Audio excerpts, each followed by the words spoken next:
Hello दोस्तों, my self आविष्कार Pawar from Chhatrapati Sambhaji Maharaj government medical college and hospital Satara. आज एक स्पेशल एपिसोड अपन शूट कर रहे हैं क्योंकि हम बात करने वाले हैं एक final year MBBS student from LTMMC Sion Mumbai. ये उन लोगों के लिए है जो नीट के बाद ये कॉलेज में एडमिशन लेने का सपना लेके बैठे हैं, तो उनको पता नहीं होता कि वहां पे असली एनवायरनमेंट कैसा होता है। तो वही पता करने के लिए I would like to request Raj to introduce yourself. Hello everyone, this is Rajvardhan Katkar. I am currently studying final year MBBS student at Lokmanya Tilak Municipal Medical College and General Hospital, and I am from Kolhapur. Okay, तो राज तुमने एलटीएमएमसी क्यों choose किया? First of all, तो I was the first person in my family to get into the MBBS, तो वो मेरे लिए या फिर हमारे फैमिली के लिए बहुत बड़ी बात थी। एंड सेकेंडली मुझे कुछ भी करके मुंबई में ही चाहिए था कॉलेज। सो मैंने देखा कि वहाँ कौन से कॉलेज अच्छे हैं मुंबई में। तो देखा के ईएम इज गुड कॉलेज। उसके बाद नायर सायन और बहुत मेरे पास ऑप्शन थे, but I choose LTMC rather than other college की। मैंने कॉलेज के बारे में बहुत सुना था when I was in the tuition. मैंने अपने सीनियर्स से पूछा था कि कौन कौन से अपने स्टेट में अच्छे कॉलेजेस हैं। तो मुझे बहुत अच्छे रिव्यूज मिले थे अबाउट सायन। और मैंने सुना भी था कि Sion is the first in the Asia to start milk bank, और it is only rather designated centre in the Mumbai for the trauma. So मैंने बहुत सुना था साइन के बारे में, तो मैंने डाला था लिस्ट में और देखा एक्चुअली में कि कैसा कॉलेज है। तो मुझे बहुत सेटिस्फाइंग एंड वो अच्छा लगा। साइन हॉस्पिटल में पेशेंट लोड कैसा रहता है? साइड में तो पेशेंट बहुत आते हैं। अगर रिसेंटली डेटा देखें तो around 19 lakh patient annually OPD में आते हैं। तो you can imagine how the huge crowd come into our hospital. Academic college का कैसा है? चिल है, स्ट्रिक्ट है, अटेंडेंस के बारे में वगैरह? वैसे तो कॉलेज अटेंडेंस और बाकी के शेड्यूल के लिए तो बहुत स्ट्रिक्ट है। यहाँ पे कंपलसरी 75 एंड 80% का क्राइटेरिया कंपलसरी फॉलो करती है। यहाँ पे बहुत एग्जाम के रिलेटेड तो बहुत स्ट्रिक्ट है। एंड एग्जाम रिलेटेड या फिर स्टडीज के रिलेटेड कंपटीशन तो बहुत हेल्दी है। एक सीनियर थे, हमारे एक सीनियर, वो INICET करके एक एग्जाम होती है, उसमें उन्होंने ऑल इंडिया रैंक 1 लाया था। तो यू कैन इमेजिन कि हाँ अच्छा होता है यहाँ पे। सब कंपटीशन एंड सब हेल्दी होता है, टॉक्सिसिटी यहाँ पे इतनी नहीं है। लाइब्रेरी का एनवायरनमेंट कैसा रहता है और कितने लाइब्रेरीज है? हमारे कॉलेज में टोटल 2 लाइब्रेरीज है, एक तो हॉस्टल में है and second one is college में है। तो लाइब्रेरीज तो बहुत अच्छे हैं। ये बहुत अच्छे वेल कंडीशन एयर कंडीशन है। तो वो 24/7 चालू ही रहते। तो ऐसा कुछ नहीं है कि ये पे यही टाइम पे जाना होगा, यही टाइम पे आना होगा। If I wanted to do study in midnight, so I can go there and I can study. Sorry, जो फर्स्ट ईयर में बैच अभी आएगी उनको कैडेवर कितने अवेलेबल होंगे? कैडेवर तो अपने कॉलेज में बहुत है, बट अराउंड 20 to 25 स्टूडेंट पर कैडेवर होता है। सो स्टार्टिंग में तो सब इंथुसियास्टिक होते हैं कि मुझे करना है, डाइसेक्शन करना है। बट बाद में कोई नहीं करता। If you are really into the doing dissection या फिर कुछ सर्जरी के रिलेटेड आपके माइंड में है, तो आपको बहुत अच्छी एक्सपोजर मिलता है कैडेवर में डाइसेक्शन करने के लिए। वो एक अच्छी बात है। और कॉलेज का टोटल इनटेक कितना है स्टूडेंट का? अभी तो 2019 बैच से तो 200 कैपेसिटी हो चुकी है। ओके। और फर्स्ट ईयर को हॉस्टल अलॉट होता है या नहीं? फर्स्ट ईयर में तो एज सच अभी तो हॉस्टल नहीं है, क्योंकि मैंने जैसे बोला पहले कि 2019 बैच से 200 बैच हुई है। तो अभी तो फिलहाल तो डेफिशिएंट है, बट अभी कंस्ट्रक्शन भी बहुत चल रहा है हॉस्टल के रिलेटेड। तो अभी फर्स्ट ईयर में मिलना मुश्किल है, बट अगर कोई रियली नीडी होगा तो कुछ ना कुछ हो जाता है। अगर बहुत ही नीडी हुआ तो भी तभी होता है। अगर हॉस्टल नहीं मिला तो बाहर जो रहते हैं और बाहर पीजीज वगैरह अवेलेबल होंगे ही, तो उसकी अप्रोक्सीमेट खर्चा कितना आता है पर मंथ? अपने कॉलेज के पास तो बहुत पीजीज और फ्लैट्स तो है, बट अराउंड पीजीज में रहना पड़ेगा। अगर if you wanted to get into the PG, तो अराउंड 10 के आसपास वो रेंट होता है। एंड अराउंड फ्लैट का अगर if you look, around 1 BHK is around 30 to 40 के आसपास में रहता है।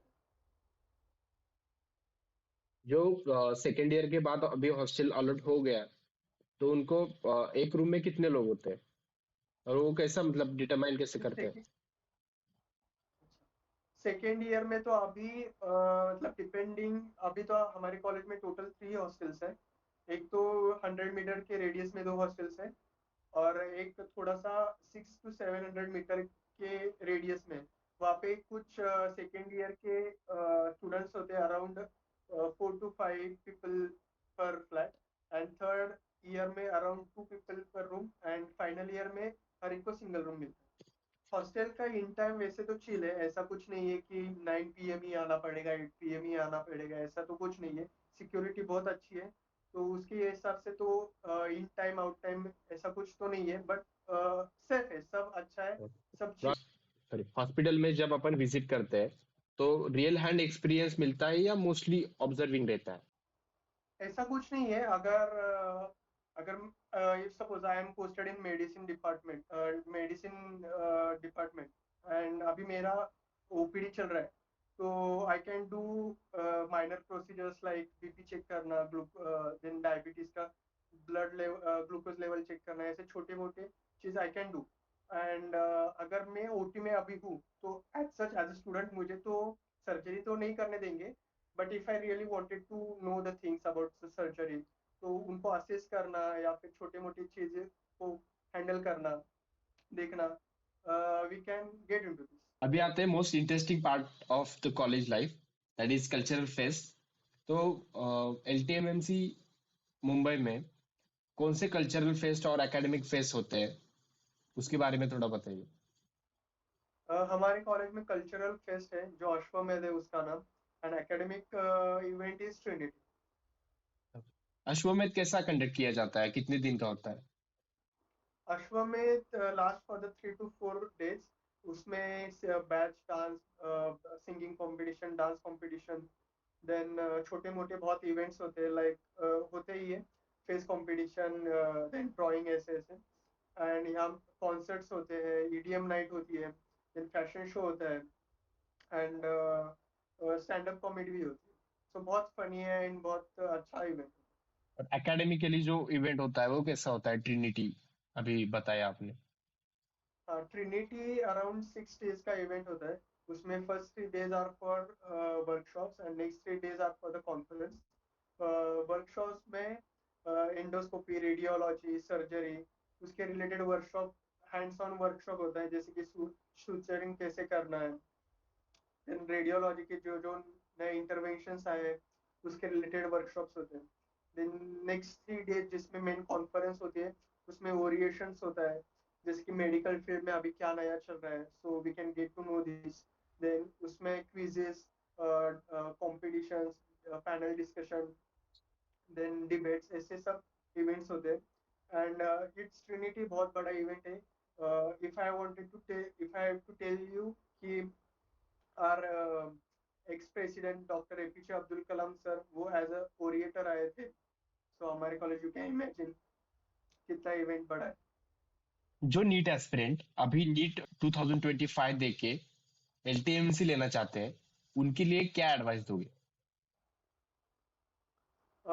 यहाँ पे अगर कोई लेना चाहता है तो always welcome into our college, and you will definitely say कि I would lucky to get into this college, and you will be a proud Sionite. इसमें हमारे कॉलेज में यू विल सी कि बहुत डिफरेंट टाइप्स के patient होते हैं, तो हर एक टाइप के आपको पेशेंट दिखने को मिलेंगे। जो अपन बुक में जो पढ़ेंगे वही पेशेंट अगर देखेगा तो we can remember for a life. तो पेशेंट के पर्सपेक्टिव में या फिर केसेस के पर्सपेक्टिव में बहुत अच्छा कॉलेज है। और यहाँ पे फन, फिर मजे भी बहुत है, ऐसा नहीं है कि बस पढ़ाई पढ़ाई पढ़ाई। बहुत एक्स्ट्रा करिकुलर एक्टिविटीज भी बहुत अच्छे हैं। What a life lesson MBBS gave you, or what a life lesson LTMMC Sion Mumbai gave you. तो थिंग इज दैट कि मैं पहले इंट्रोवर्ट काइंड ऑफ पर्सन था, तो यहाँ पे मुंबई में आ गया, सायन में आ गया, तो यहाँ पे इंट्रोवर्ट रह के तो कुछ नहीं चलने वाला था। हमें पेशेंट के साथ बात करनी है, प्रोफेसर के साथ बात करनी है, जो भी करना है वो खुद से करना है। यहाँ पे अपने मॉम एंड डैड तो नहीं है कि अपने बिहाफ पे कर सकें। तो वो एक चेंज था मेरे लाइफ में बहुत बड़ा, कि कम्युनिकेशन करना था। और हम अराउंड एग्जाम्स हमारे जब होते यूनिवर्सिटीज एंड ऑल, तो अराउंड हम डेली 2-3 आवर्स ही सोते थे। अराउंड हमारी इतनी पढ़ाई होती थी कि भाई हमें सोने को ही टाइम नहीं मिलता था। तो वो भी चेंज हुआ है कि मतलब सीरियसनेस टूवर्ड्स पढ़ाई या फिर जो स्टडीज है उसको, वो भी बढ़ी है। और when I come into the Mumbai या फिर सायन, तो लोगों का पर्सपेक्टिव मेरी तरफ भी चेंज हुआ है कि मुझे एमबीबीएस मिला, या फिर हाँ बाबा ये डॉक्टर होने वाला है, या फिर सायन में एमबीबीएस कर रहा है। तो वो चेंजेस था और अच्छा था। तो वीडियो लाइक करो, कमेंट करो। If you have some queries, वो कमेंट के जो क्वेरीज होंगे उनका आंसर खुद राज देगा। और सब्सक्राइब आवर चैनल, ताकि आपको और भी मेडिकल कॉलेज के ऑनेस्ट और रियल टॉक्स सुनने मिलेंगे। चलो, तो thank you Raj for giving us time, and all the best for your journey.